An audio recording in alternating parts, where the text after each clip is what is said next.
ꯃꯊꯪꯒꯤ ꯆꯦꯞꯇꯔ ꯑꯁꯤ chapter number 13 ꯁꯨꯕꯅꯤ ꯍꯧꯖꯔꯒꯦ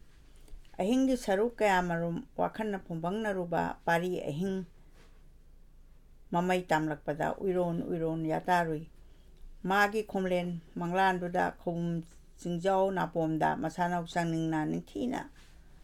set ꯆꯥꯔꯗꯨꯅ ꯍꯔꯥꯎ ꯍꯔꯥꯎ ꯆꯠꯂꯝꯕ ꯎꯔꯛꯏ ꯃꯍꯥꯛꯅ ꯀꯧꯕ ꯇꯥꯔꯝꯗꯦ ꯇꯥꯟꯖꯥ ꯑꯁꯤꯃꯛꯇꯗ ꯅꯨꯄꯤ ꯈꯣꯟꯖꯦꯜ ꯑꯃꯅ ꯑꯔꯥꯞꯄꯗꯒꯤ ꯂꯥꯎꯔꯛꯏ ꯈꯧꯕꯨꯝ ꯏꯉꯥꯏ ꯃꯆꯥꯋꯣ ꯅꯪꯗꯤ ꯇꯨꯃꯤꯟꯅ ꯂꯩꯊꯣꯛꯂꯤ ꯏꯃꯣꯝ ꯂꯥꯡꯂꯦꯟ ꯆꯪꯅꯤꯡꯗꯤ ꯂꯣꯏꯕꯤ ꯆꯤꯡꯖꯨꯝ ꯂꯥꯡꯍꯧꯔꯦ ꯊꯤꯜꯂꯦ ꯏꯃꯣꯝ ꯈꯝꯍꯧꯔꯨ 이khꯪ ꯈꯪꯅ ꯃꯪꯐꯥꯎꯅꯔꯦ ꯃꯤꯀꯞ ꯍꯦꯛ ꯇꯥꯝꯂꯛꯄꯗ ꯑꯣꯏ ꯊꯪꯕ ꯄꯥꯝꯕꯣꯝ ꯃꯔꯨꯗ ꯑꯃꯨꯛ ꯆꯣꯡꯉꯤ ꯈꯪꯄ꯭ꯔꯦꯛ ꯈꯪꯉꯤ ꯑꯃꯨꯛ ꯈꯣꯟꯖꯦꯜ ꯑꯃ ꯇꯥꯔꯛꯏ ꯅꯃꯥ ꯅꯆꯥ ꯇꯨꯝꯂꯕ꯭ꯔꯣ ꯄꯥꯔꯤꯅ ꯈꯨꯝꯃꯤ ꯏꯕꯦꯟ ꯅꯠꯇ꯭ꯔꯥ ꯀꯔꯤꯒꯤꯅꯣ ꯄꯥꯔꯤ ꯅꯃꯥ ꯍꯧꯗꯣꯛꯎ ꯆꯅꯤꯡ ꯊꯤꯕ ꯈꯪꯗ꯭ꯔꯦ ꯄꯥꯔꯤ ꯀꯣꯛꯆꯥꯎꯕꯤ ꯀꯥꯈ꯭ꯔꯦ ꯃꯁꯥ ꯄꯨꯝꯕꯠ ꯇꯨꯖꯪꯂꯦ ꯃꯃꯥꯒꯤ ꯅꯥꯛꯇ ꯆꯪꯗꯨꯅ ꯃꯁꯥ ꯅꯣꯝꯗꯨꯅ ꯇꯐꯤꯡ ꯇꯐꯤꯡ ꯍꯧꯗꯣꯛꯂꯨꯔꯦ 이마 ꯂꯥꯛꯄꯤ ꯏꯕꯦꯟꯅ ꯆꯅꯤꯡ ꯊꯤꯕ ꯈꯪꯗ꯭ꯔꯦ ꯍꯥꯏꯔꯤ ꯄꯥꯝꯍꯩꯕꯤ ꯃꯃꯥꯁꯨ ꯏꯐꯤꯡ ꯐꯤꯡꯅ ꯌꯥꯀꯥꯏꯔꯦ ꯋꯥ ꯑꯃꯇ ꯉꯥꯡꯂꯝꯗꯝꯅ ꯊꯣꯡ ꯇꯥꯅ ꯂꯥꯛꯂꯦ ꯊꯣꯡ ꯍꯥꯡꯗꯣꯛꯂꯦ ꯂꯥꯛꯄꯤꯗꯤ ꯂꯩꯔꯝꯗ꯭ꯔꯦ ꯃꯆꯥꯗ ꯑꯃꯨꯛ ꯇꯥꯛꯂꯝꯗꯅ ꯅꯨꯡꯁꯥ ꯊꯤꯕꯒ ꯂꯣꯏꯅꯅ ꯑꯗꯨꯃꯛ ꯆꯦꯟꯈ꯭ꯔꯦ ꯄꯥꯔꯤꯁꯨ ꯆꯦꯟꯊꯣꯔꯛꯏ ꯃꯥꯒꯤ ꯁꯔꯦꯞ ꯐꯥꯔꯕ ꯍꯨꯏꯗꯨꯁꯨ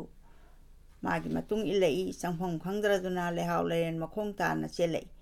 짠닝 망크레 하이바 파우 나 농아람다이게 이식 훈바 마락다 쿨라 뿜바 뿜랑 랑크레 룹락바기 마사 루타우나 파우 두타바다 파리기 사롱니 칼라두나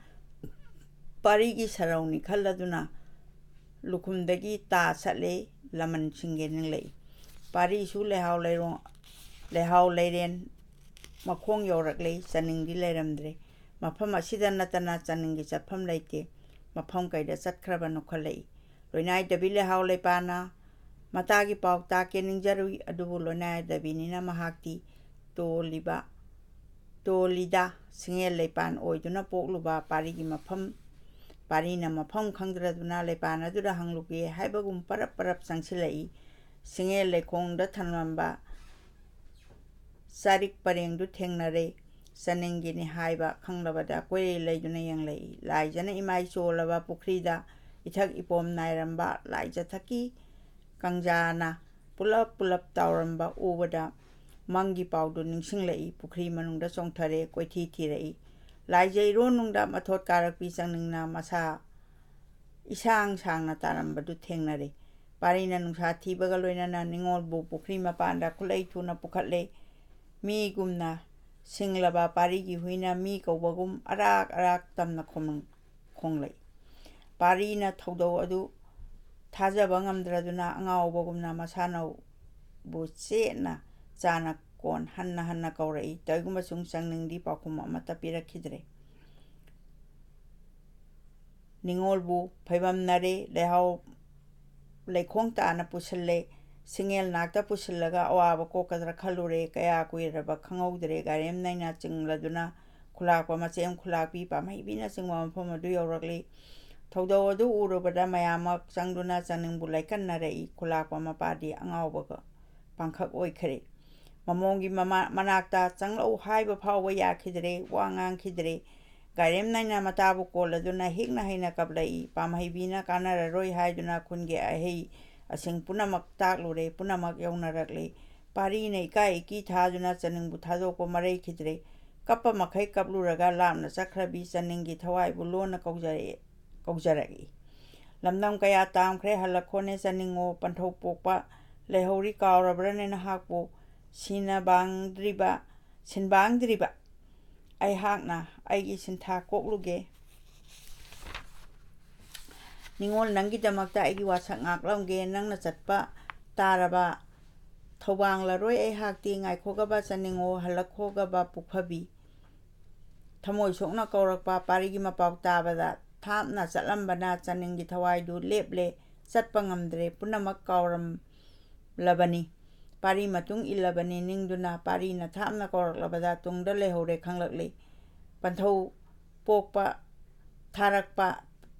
ꯄꯣꯛꯄ ꯊꯥꯔꯛꯄꯗ ꯑꯃꯨꯛ ꯃꯄꯥꯕꯨ ꯅꯤꯡꯁꯤꯡꯗꯨꯅ ꯃꯃꯥꯏ ꯑꯣꯜꯂꯛꯂꯦ ꯃꯅꯦꯝ ꯈꯨꯂꯥꯛꯄꯤ ꯃꯃꯥ ꯁꯛꯂꯕꯤ ꯄꯥꯝꯍꯩꯕꯤ ꯃꯇꯥꯔꯣꯏ ꯒꯥꯔꯦꯝ ꯅꯪꯅꯆꯤꯡꯕ ꯈꯨꯟꯒꯤ ꯃꯤꯌꯥꯝ ꯍꯟꯅ ꯍꯟꯅ ꯀꯧꯔꯛꯂꯕꯗ chaning hanna chelai kabui amaiba amaibina sibamakti siraroidra khannarai makhoigi maya thang induna parina chaning bu phaibam naraduna khulakpagi mayumlomda purakle chaning khombidi khomlem tunghun hunbaga pangkhangni lapu layu tabagum tari mapung pharabi maithongna maksalli haiba makhai mangai hanagumna sakheli parina ururaga yangam khidredo khulakpa anna angawbagi pandangum lakpi masemda pamhaibida parida amu hangi onthokpa thodokni nongalamdai liklana malem leimai tamlakle amuba maikhum hanglamdai chanabi lehaw leipando tengthana oina kaplami lengphadabi leipani changning nakta chatuna pahongjaba ngamdrabi malangba makada ningol mapau hangluri changningna akibaga loinana ngaikhiba numitu ngasi asilanduna chatkige khanbadagi taibang khun thage honarubani pumon onakhre lohonggadorba ningolna yam phakta aduna leiri nungaibagi mahutta awaba saklon pukhredo thorang pumba leple lohongba yeithokpa takhre lepa leitraba matamni hojik phawba machatli korau mami tarakle ching leibak adubusu chamthokle matam asimaktada chaning mamit panglakle pari mapukta harawba nungaiba khosamnana changlai thamna chalurabi ningolbu mana kawada amuhana tabiduna hanbirakle khallure punamak awaba saphanare garemnai matana milu napom anida pigi ira chelibadu matabu oglei chaning ita mafom kaida chalure chaning pakhum piba ngamkhide matabu chingna yengjai wana halaklabini ningol chaning na mikap thoklaklabada punamak awa pothanai khulakpa mabukta aujikta chaina phaurai mamombu mahaki makhutmakna awa maisa langhalure khallai masagi nakta changlai hairai pagi chaning apangbi ibabu karigi asu wahanbano mapagi wadu taraga chaning mabuk naurai kanadraba punsido mapagi da makalam lage ninglai adu pari masak urakpada mangle da ko khallai pari su inau nauna ningsinglai magi chaningdi migi damak tamkhrabini leiba ngamkhidre pamhaibi mamasu lakpi mabensu thodok adubu karino haina khallabasu kanamatana hodok nabangam nakhidre pari chaningbo muk taklamdana mabani makchakhre lakpa khunbuna chaning laikannaba amaibada mana chauna pirai singi sandang amakha chaningge anaba laikhai tarabada garemnai matasu chakre chaning manakta pari mathanta mangaire parina hairei asumna nasana thanta mangjage honaba haunadabani nangna mangba tarabadi kanage amangbano nangbu pokpa lakpana karamna punsi lengani aina lalabani ibung aibu waroganu aibu lana lobiganu aihak nangonda karigumba amatangdi sengdok ninglambani adubu matam henkre hayu ibung kariwano tanja simaktada khulakpa changlakle parina makha tana haidokpa ngamdraduna khulakpagi mafamda chatke taklam laga mafam adudagi tholakle chaningi mabukta mabungi mapaudo amuktaba phanglakhigani haiba thajakhidre nongale pari nungsing nungjana duna yumlomda halai magi huidusu magi matung ilakli khulakpagi ingkol lantholakle ahangba lambi adomda asawba namasa thumatlaba luthona mabu ngairamba thengnare pari bu he uba mata makhuta ta pairaduna mangolomda changlaklaga mamang maktada thatle laure ingaikho pari ngasidina haki nimit sure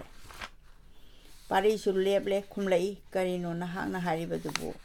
nahangna aigi kada yetpase hangmale ngasidi khangani pari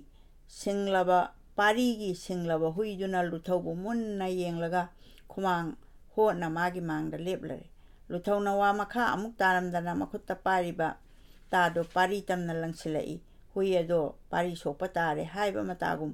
law khongduna pangal thongno chongkhatli ta aduda hui aduda pale chaina khol phanglaba huiduna lemai thakta ona thoina khangli thodo aduda pari luthau tamna chongslei adubu mahakti mana ninglambado soirabada akibaga loinana mathai kannana bachenkre luthona chenkhrabada parina mabu talubadagi mahutta asopo hui adu laikannabana chumbra ningladuna thuna yangna hui adugi manakta chensilai thodo aduda arapadagi khungi nupi naha singna uraduna luthona hui hale haina launaragli ataba o wasingna maike adom da chensin khre pari yengba ngamdraduna hui gi masada paliba ta du satokle khu sauduna thudekle hui adubu chejet kole matam bakta pangkhatle masa pumba ihing na hingsare matam kuina makhogi matum ilaklaba makhogi khayatagi patharakpana magi mabuk thaklaklaba matam punamakta mabu ngak selaklaba huiduna pari bu singna yenglamlaga magi matam bakta mathoi thakre pari makhoi thikre luthau buta luge ningladuna mayumlomda asiba huido pamduna satkre pamhaibi mamana selakpada maga thengnare siraba huidu koladuna angaubi gum kaplai mangle dana ima ichadi nahak leiri haiduna pari ani suri khalambani imana nahapu ima isabu thadok lage harabra pawa se khulpumba chenba thungna sandok lei khulapi mabukta luthaubu matik chaba matik thokpa warake haina lepre changning su pari gi dama nungsa thibana leibangam khidre pamhibina akibaga loinana machagi mabuk pharaduna mayum tana pubirale matanga sidamu chapter se loisinjare